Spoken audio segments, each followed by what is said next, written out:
Hi every one, welcome back. ഇന്ന് ഞാൻ bread മസാലേൻ്റെ റെസിപ്പിയാണ് ഷെയർ ചെയ്യുന്നത്. ഇത് ബ്രേക്ക്ഫാസ്റ്റ് ആയിട്ടും അല്ലെങ്കിൽ ഈവനിങ് സ്നാക്ക് ആയിട്ടും കഴിക്കാൻ പറ്റും. ഭയങ്കര ഈസിയാണ് ഉണ്ടാക്കാൻ വേണ്ടി, പിന്നെ നല്ല ടേസ്റ്റിയുമാണ്. അപ്പോൾ ഇത് എങ്ങനെ ഉണ്ടാക്കണേന്ന് നോക്കാം.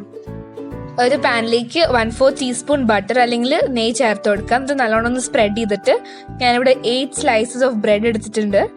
അപ്പോൾ ഞാനിവിടെ വൈറ്റ് ആണ് എടുത്തേക്കുന്നത്. നിങ്ങൾക്ക് വേണമെങ്കിൽ ബ്രൗൺ കൊടുക്കാം. പിന്നെ ഒറ്റ പ്രാവശ്യം ഞാൻ 4 ബ്രെഡാണ് ടോസ്റ്റ് ചെയ്യുന്നത്.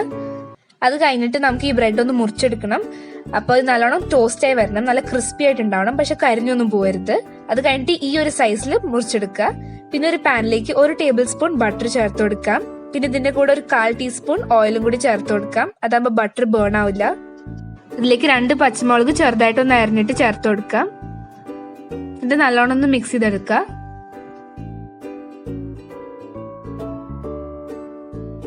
നല്ലോണം ഒന്ന് മിക്സ് ആയി വരുമ്പോഴേക്കും ഇതിലേക്ക് ഒരു 1/4 ടീസ്പൂൺ കസൂരി മേത്തിയും പിന്നെ 1 ടീസ്പൂൺ വെളുത്തുള്ളി ഒന്ന് ജസ്റ്റ് ഫൈനായിട്ട് അരിഞ്ഞതും ഒന്ന് ചേർത്ത് കൊടുക്കാം.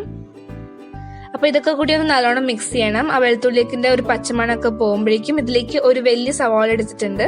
അത് നല്ല ഫൈനായിട്ട് ചോപ്പ് ചെയ്തിട്ടുള്ളതാണ്. അതും ചേർത്ത് കൊടുത്തിട്ട് ഈ സവാള കുറച്ച് ബ്രൗൺ ചെറുതായിട്ട് ഒരു ഗോൾഡൻ കളറൊക്കെ വരണം. ഏകദേശം ഈ ഒരു സ്റ്റേജിൽ ഈ ഒരു പരുവത്തിലാവണം. ഇതിലേക്ക് 1/2 കപ്പ് കാബേജ് ഫൈനായിട്ട് ചോപ്പ് ചെയ്തത് ചേർത്ത് കൊടുക്കുക. ഇത് നല്ലോണം ഒന്ന് മിക്സ് ചെയ്തെടുക്കുക. നിങ്ങളുടെ ചാനൽ ഇതുവരെ സബ്സ്ക്രൈബ് ചെയ്തിട്ടില്ലെങ്കിൽ ഒന്ന് സബ്സ്ക്രൈബ് ചെയ്യുക. പിന്നെ തൊട്ടടുത്തുള്ള നോട്ടിഫിക്കേഷൻ ബട്ടൺ അമർത്തുക. അതാകുമ്പോൾ ഞാൻ വീഡിയോസ് ഇടുമ്പോൾ നിങ്ങൾക്ക് അപ്പം തന്നെ കിട്ടും. ഇതിലേക്ക് 3 ടേബിൾ സ്പൂൺ ക്യാപ്സിക്കം ചേർത്ത് കൊടുക്കാം. വേറെ ഏത് കളറും ക്യാപ്സിക്കം എടുക്കാം. ഞാൻ ഇവിടെ ഗ്രീൻ ആണ് എടുത്തിട്ടുള്ളത്. ഇതൊന്ന് നല്ലോണം ഒന്ന് മിക്സ് ചെയ്യുക. അപ്പൊ ഈ വെജിറ്റബിൾസ് ഒക്കെ ഒന്ന് ചെറുതായിട്ട് ഒന്ന് കുക്കായി കിട്ടണം. അപ്പൊ ഇതിലേക്ക് കുറച്ച് മസാല ചേർക്കാനുണ്ട്. ഞാൻ ഇവിടെ ഒരു 1/4 ടീസ്പൂൺ മഞ്ഞൾപ്പൊടി, പിന്നെ 1/2 ടീസ്പൂൺ മല്ലിപ്പൊടി, പിന്നെ ആവശ്യത്തിനുള്ള ഉപ്പും ചേർത്ത് കൊടുക്കുക. പിന്നെ ഇതിലേക്ക് 1/2 ടീസ്പൂൺ ഗരം മസാലയും പിന്നെ 1 ടീസ്പൂൺ കാശ്മീരി ചില്ലി പൗഡറാണ് ചേർത്തിട്ടുള്ളത്. നോർമൽ ചില്ലി പൗഡർ ആണെങ്കിൽ കുറച്ച് കുറവ് ഉപയോഗിക്കുക, അല്ലെങ്കിൽ ഭയങ്കര സ്പൈസി ആയി പോവും. എൻ്റെ വീഡിയോ ഇഷ്ടപ്പെടുകയാണെങ്കിൽ ഒന്ന് ലൈക്ക് ചെയ്യുക. പിന്നെ നിങ്ങളുടെ ഫ്രണ്ട്സ് ആൻഡ് ഫാമിലി ആയിട്ടൊന്ന് ഷെയർ ചെയ്ത് കൊടുക്കുക. പിന്നെ കമൻറ്റ് ചെയ്യുക നിങ്ങളുടെ സജഷൻസും ഫീഡ്ബാക്കും ഒക്കെ. ഇതിലേക്ക് 2 ടൊമാറ്റോൻ്റെ പ്യൂരി എടുത്തിട്ടുണ്ട്. ജസ്റ്റ് റഫായിട്ട് ഒരു 2 ടൊമാറ്റോ ചോപ്പ് ചെയ്തിട്ട് ഒന്ന് അരച്ചെടുത്തതാണ്. അപ്പോൾ ഇതൊന്ന് ചേർത്ത് കൊടുക്കാം. അപ്പോൾ ടൊമാറ്റോ ഒന്ന് കുക്കാവണം. അതിന് മുന്നേ ആയിട്ട് 1 ടീസ്പൂൺ ടൊമാറ്റോ കെച്ചപ്പ് ചേർത്ത് കൊടുക്കുക.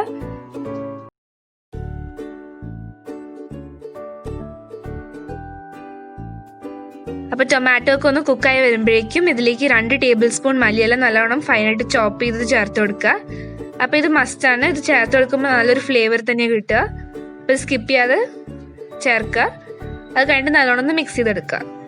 അപ്പോൾ നമ്മുടെ ഏകദേശം മസാല റെഡി ആയിട്ടുണ്ട്. ഇനി നമ്മൾ ടോസ്റ്റ് ചെയ്ത് വെച്ചിട്ടുള്ള ക്രിസ്പി ആയിട്ടുള്ള ബ്രെഡ് ചേർത്ത് കൊടുക്കാം.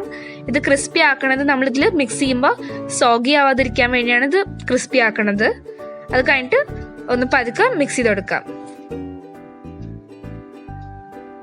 അപ്പൊ അത്ര സോഗി ആവില്ല, അത്ര ഹാർഡ് ആയിട്ടുള്ള ബ്രെഡ് ആവില്ല, നല്ല സോഫ്റ്റ് ആയിട്ടുള്ള ബ്രെഡ് തന്നെയാവും ഇത് ഉണ്ടാക്കി കഴിയുമ്പോഴേക്കും. അപ്പൊ നമ്മുടെ ബ്രെഡ് മസാല റെഡി ആയിട്ടുണ്ട്. നല്ല ഈസിയാണ് ഉണ്ടാക്കാൻ വേണ്ടി. ഒരു 5 മിനിറ്റോ 10 മിനിറ്റോ മാക്സിമം മതി ഉണ്ടാക്കാൻ വേണ്ടി. അപ്പൊ ഇതെല്ലാവരും ഉണ്ടാക്കണം. അത് കഴിഞ്ഞിട്ട് ഫീഡ്ബാക്ക് പറയാൻ മറക്കരുത്. Thanks for watching. ബൈ.